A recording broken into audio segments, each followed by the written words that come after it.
اختیار، طاقت اور دولت ایسی چیزیں ہیں جن کے ملنے سے لوگ بدلتے نہیں، بے نقاب ہو جاتے ہیں۔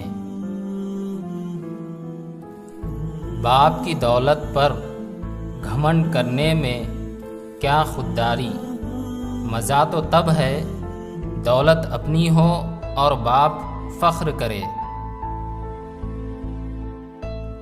حضرت علی رضی اللہ عنہ نے فرمایا، مشکلات ہمیشہ بہترین لوگوں کے حصے میں آتی ہے، کیونکہ وہ اس کو بہترین طریقے سے انجام دینے کی صلاحیت رکھتے ہیں۔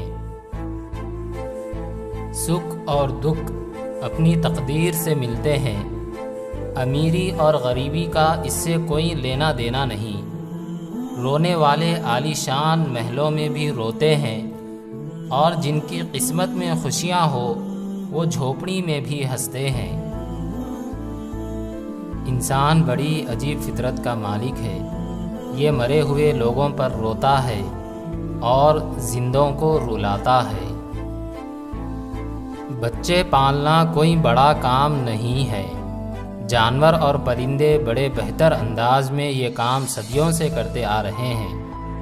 بڑا کام بچوں کی تربیت ہے، اور تربیت توجہ اور وقت مانگتی ہے۔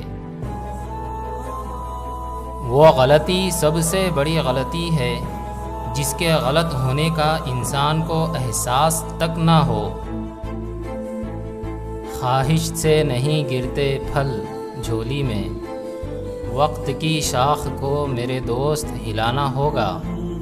کچھ نہیں ہوگا اندھیروں کو برا کہنے سے، اپنے حصے کا دیا خود ہی جلانا ہوگا۔ ایک یہ جہاں ایک وہ جہاں، ان دو جہاں کے درمیاں بس فاصلہ ایک سانس کا، جو چل رہی تو یہ جہاں، جو رک گئی تو وہ جہاں۔